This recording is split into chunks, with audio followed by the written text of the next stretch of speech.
الحمدللہ رب العالمین وبہ استعین واشہد ان لا الہ الا اللہ وحدہ لا شریک لہ واشہد ان محمدا عبدہ ورسولہ اما بعد۔ گرامی قدر مشاہدین، آج کی مجلس میں ہم انشاءاللہ ہمسایوں کے حقوق سے متعلق گفتگو کریں گے۔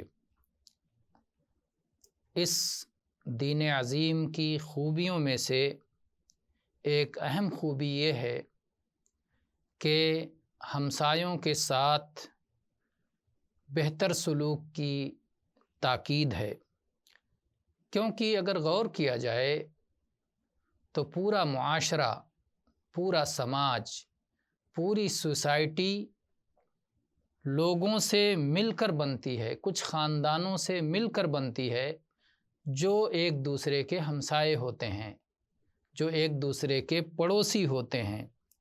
اگر ہر پڑوسی اپنے پڑوسی کے ساتھ حسن سلوک کرے تو پورا معاشرہ، پورا سماج اور پوری سوسائٹی بہتر سے بہتر ہو جائے گی۔ آپس میں رحم و کرم، لطف و نرمی اور محبت اور تعاون عام ہوگی۔ تو اس لیے ہمسائے کے حقوق کا خیال رکھنا یہ کوئی ایک آدمی کے حقوق کا خیال نہیں ہے، بلکہ در حقیقت یہ پورے انسانی معاشرے کی اصلاح کا ذریعہ ہے۔ اللہ تعالیٰ نے قرآن مجید میں ارشاد فرمایا، وَاعْبُدُوا اللَّهَ وَلَا تُشْرِكُوا بِهِ شَيْئًا وَبِالْوَالِدَيْنِ إِحْسَانًا وَبِذِي الْقُرْبَى وَالْيَتَامَى وَالْمَسَاكِينِ وَالْجَارِ ذِي الْقُرْبَى والجار الجنب۔ ایک اللہ کی عبادت کرو اور اس کے ساتھ کچھ بھی شرک نہ کرو، اور اپنے والدین کے ساتھ حسن سلوک کرو، اور اپنے قرابت داروں کے ساتھ، رشتہ داروں کے ساتھ، یتیموں کے ساتھ، مسکینوں کے ساتھ، اور رشتہ دار پڑوسیوں کے ساتھ اور اجنبی پڑوسیوں کے ساتھ، سب کے ساتھ حسن سلوک کرو۔ صحیح بخاری اور صحیح مسلم میں عائشہ رضی اللہ عنہ کی حدیث فرماتی ہیں کہ نبی کریم صلی اللہ علیہ وآلہ آلہ وسلم نے ارشاد فرمایا، ما زال جبریل یوصینی بالجار حتی ظننت انہ سیورثہ۔ برابر جبریل علیہ السلام مجھے پڑوسی سے متعلق، ہمسائے سے متعلق وصیت کرتے رہے، یہاں تک کہ مجھے خیال گزرا کہ آپ اسے وارث بنا دیں گے۔ علماء فرماتے ہیں کہ پڑوسی کی تین قسمیں ہیں۔ پہلا وہ پڑوسی جس کا ایک حق ہے، دوسرا وہ پڑوسی کہ جس کے دو حق ہیں، اور تیسرا وہ پڑوسی کہ جس کے تین حقوق ہیں۔ وہ پڑوسی جس کے تین حقوق ہیں وہ پڑوسی ہے جو مسلمان بھی ہے، اسلام کا حق ہے، اور دوسرے رشتہ دار بھی ہے، رشتے کا حق ہے، اور تیسرا وہ ہمسایہ ہے، ہمسائیگی کا حق ہے۔ تو پڑوس ہونے کا حق، پڑوسی ہونے کا حق، رشتہ دار ہونے کا حق، اور مسلمان ہونے کا حق۔ اور دوسرا وہ شخص ہے کہ جو آپ کا پڑوسی ہے اور مسلمان ہے لیکن رشتہ دار نہیں ہے، تو اس کو اسلام کا حق ملے گا اور ہمسایہ ہونے کا حق ملے گا۔ اور تیسرا وہ شخص ہے جو صرف آپ کا ہمسایہ ہے، نہ مسلمان ہے اور نہ ہی رشتہ دار ہے، تو اس کو ہمسایہ ہونے کا حق ملے گا۔ تو اس کو ایک ہی حق ملے گا، لیکن ملے گا۔ امام ابن حجر رحمہ اللہ فرماتے ہیں کہ ہمسایہ یا پڑوسی ہونا یہ مسلمان، کافر، عبادت گزار، فاسق و فاجر، دوست، دشمن، اجنبی، پردیسی، دیسی، آپ کو نقصان پہنچانے والا، آپ کو فائدہ پہنچانے والا، آپ کا قریبی، اجنبی، بیگانہ، گھر کے قریبی، گھر سے دور، ہر طرح کے لوگ اس میں شامل ہیں۔ کسی کے کئی درجے ہیں اور کسی کے کم درجے ہیں، کسی کے زیادہ درجے ہیں۔ جیسے جیسے اس کے اندر صفات زیادہ پائے جائیں گے اس کا درجہ بڑا ہوگا، اور جیسے جیسے صفات میں کمی ہوگی ویسے اس کا درجہ کم ہوگا۔ اسی طرح سے صحیح بخاری اور صحیح مسلم میں ابو شریح روایت کرتے ہیں کہ اللہ کے رسول صلی اللہ علیہ وسلم نے فرمایا واللہ لا یؤمن، واللہ لا یؤمن، واللہ لا یؤمن، اللہ کی قسم وہ ایمان والا نہیں، اللہ کی قسم وہ ایمان والا نہیں، اللہ کی قسم وہ ایمان والا نہیں۔ لوگوں نے کہا کون ہے اللہ کے رسول؟ آپ نے فرمایا کہ جس کے ہمسائے، جس کے پڑوسی اس کی شرارتوں سے محفوظ نہ رہیں۔ اور صحیح بخاری اور صحیح مسلم میں یہ حدیث بھی ہے ابو ہریرہ رضی اللہ عنہ سے کہ اللہ کے نبی صلی اللہ علیہ وسلم فرمایا من کان یؤمن باللہ والیوم الآخر فلا یؤذی جارہ، جو آدمی اللہ پر اور آخرت کے دن پر ایمان رکھتا ہے تو وہ اپنے ہمسایوں کو اذیت نہ پہنچائے، وہ اپنے پڑوسیوں کو تکلیف نہ پہنچائے۔ اور نبی کریم صلی اللہ علیہ وسلم نے یہ بات بھی بتائی ہے کہ پڑوسیوں کے ساتھ حسن سلوک یہ جنت میں داخلے کا سبب ہے، جیسے کہ پڑوسیوں کے ساتھ بدسلوکی یہ جہنم میں جانے کا باعث ہے۔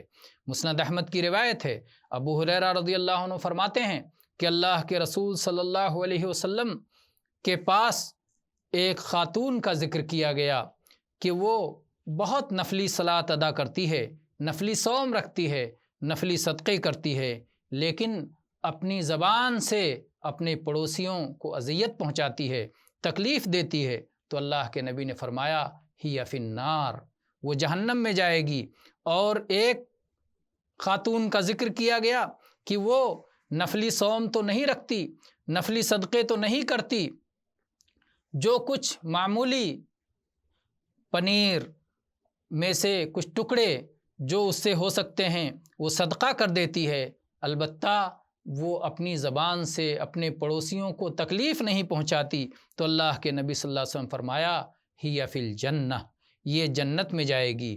یہ حدیث جو ہے میں نے بتایا کہ مسند احمد کی حدیث ہے اور اسے محققین نے صحیح قرار دیا ہے۔ اسی طرح سے پڑوسی کا احترام، اور جو چیزیں حرام ہے پڑوسی کے یہاں اس کی حرمت شدید ہو جاتی ہے۔ اس سلسلے میں مقداد ابن اسود رضی اللہ عنہ کی حدیث ہے مسند احمد میں، اللہ کے رسول صلی اللہ علیہ وسلم نے صحابہ سے پوچھا ما تقولون فی الزنا، زنا کے بارے میں تم کیا کہتے ہو؟ لوگوں نے کہا اللہ رسول نے زنا کو حرام قرار دیا ہے تو وہ قیامت تک کے لیے حرام ہے۔ اللہ کے نبی صلی اللہ علیہ وسلم نے فرمایا کہ ایک شخص 10 خواتین سے زنا کرے، یہ اپنے پڑوسن سے زنا کے مقابلے میں زیادہ معمولی ہے، یعنی پڑوسن سے زنا کرنا 10 عورتوں سے زنا سے بڑھ کر ہے۔ کتنا خطرناک گناہ ہے، اور شریعت نے پڑوسی کا کتنا خیال رکھا ہے اور ہمسائے کو کتنی اہمیت دی ہے۔ اسی طرح سے اللہ کے نبی صلی اللہ علیہ وسلم نے پوچھا چوری کے بارے میں تمہارا کیا خیال ہے؟ لوگوں نے کہا اللہ رسول نے اسے حرام قرار دیا ہے، قیامت تک یہ حرام ہے۔ آپ نے فرمایا کہ اپنے پڑوسی کے یہاں سے چوری کرنا 10 گھروں میں چوری کرنے سے زیادہ آسان ہے،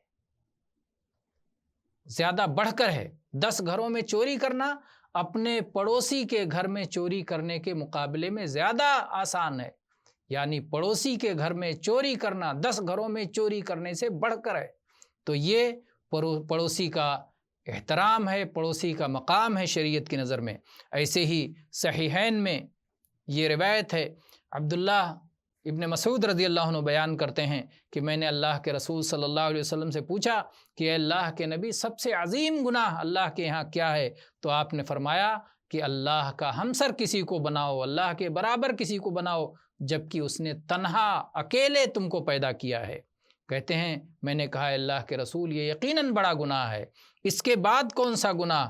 تو آپ نے فرمایا کہ اپنے بچے کو اس اندیشے سے قتل کر دو کہ وہ تمہارے کھانے میں شریک ہو جائے گا، تمہارا مال گھٹ جائے گا، اس لیے بچوں کو کم کر دو، بچوں کو مار دو۔ پوچھا کہ اللہ کے نبی اس کے بعد کون سا گناہ؟ آپ نے فرمایا اپنی پڑوسن سے بدکاری کرو، اپنے پڑوسی کی بیوی سے زنا کرو۔ یہ تیسرے نمبر پر بڑے گناہوں میں سے اللہ کے نبی صلی اللہ علیہ وسلم نے ذکر کیا۔ اللہ کے نبی صلی اللہ علیہ وسلم نے ہمسائے کے حقوق میں سے یہ بھی ذکر کیا کہ اس کے ساتھ حسن سلوک کیا جائے، اس کے ساتھ نیکی کی جائے، اس کا اکرام کیا جائے، اسے عزت دی جائے۔ چنانچہ صحیح بخاری اور صحیح مسلم میں ابو شریح عدوی سے روایت ہے کہ نبی کریم صلی اللہ علیہ وسلم نے فرمایا، من کان یؤمن باللہ والیوم الآخر فلیکرم جارہ، اور دوسری روایت کے الفاظ ہیں فلیحسن الی جارہ، جس شخص کا اللہ پر اور آخرت کے دن پر ایمان ہے تو وہ اپنے ہمسائے کی عزت کرے۔ دوسری روایت میں کہ اپنے ہمسائے کے ساتھ اچھا سلوک کرے۔ نبی کریم صلی اللہ علیہ وسلم نے ہمسایہ کو کھانا کھلانے پر بھی ابھارا ہے۔ صحیح مسلم کی حدیث ہے، ابو ذر رضی اللہ عنہ بیان کرتے ہیں کہ اللہ کے نبی صلی اللہ علیہ وسلم فرمایا، یا ابا ذر اذا طبخت مرقۃ فاکثر ماءھا وتعاہد جیرانک، کہ ابو ذر جب کوئی سالن پکاؤ تو اس میں پانی بڑھا دو اور اپنے ہمسایوں کا خیال رکھو۔ عمر بن خطاب رضی اللہ عنہ کہتے ہیں، من حق الجار ان تبسط الیہ معروفک وتکف عنہ اذاک، ہمسائے کا یہ حق ہے کہ اسے تمہارے خیر کا حصہ ملے اور تمہاری تکلیف سے وہ محفوظ رہے۔ اسی طرح سے اس کی ہمدردی کی جائے، اس کی خیر خواہی کی جائے، دینی معاملات میں، دنیاوی معاملات میں اسے خیر کا مشورہ دیا جائے، اسے بھلائی کا حکم دیا جائے، اسے برائی سے روکا جائے۔ اللہ تعالیٰ نے تمام اہل ایمان کو باہم بھائی بھائی قرار دیا ہے، جو آپس میں ایک دوسرے کو بھلائی کا حکم دیتے ہیں اور برائی سے روکتے ہیں۔ اور آپ وہ حدیث بھی جانتے ہیں کہ اللہ کے نبی صلی اللہ علیہ وسلم نے سارے دین کو خیر خواہی قرار دیا ہے، الدین النصیحہ۔ اسی طرح سے ہمسائے کے حقوق میں سے یہ ہے کہ اس کی زیارت کی جائے، اس کے احوال دریافت کیے جائیں، اور اگر دعوت دے تو دعوت قبول کیا جائے، جیسا کہ مسلمانوں کے دوسرے مسلمانوں کے حقوق ہیں۔ کون سا پڑوسی ایسا ہے، کون سا ہمسایہ وہ ہے جس کا حق آپ پر سب سے بڑھ کر ہے؟ اللہ کے نبی صلی اللہ علیہ وسلم کی حدیث ہے، عائشہ رضی اللہ عنہ روایت کرتی ہیں کہ میں نے کہا، اے اللہ کے رسول، میرے 2 پڑوسی ہیں، میں کسے ہدیہ اور تحفہ دوں؟ تو آپ نے فرمایا، الی اقربہما منکی بابا، جس کا دروازہ تم سے زیادہ قریب ہے اسے ہدیہ اور تحفہ دو۔ یہ بھی حدیث صحیح مسلم میں ہے 2259 نمبر پر۔ صحیح بخاری کی حدیث ہے، معاف کیجیے گا، صحیح بخاری کی حدیث ہے عائشہ رضی اللہ عنہ کی 2259 نمبر پر۔ اور اس طرح سے پڑوسی کے، ہمسائے کے بہت سارے حقوق ہیں۔ اتنے حقوق کے بیان پر اکتفا کرتے ہیں اور اللہ تعالیٰ سے دعا کرتے ہیں کہ اللہ تعالیٰ ہمیں پڑوسی کے حقوق پہچاننے اور ان کے ادا کرنے کی توفیق عطا فرمائے۔ آمین۔ وآخر دعوانا ان الحمد للہ رب العالمین، وصلی اللہ علی نبینا وسلم۔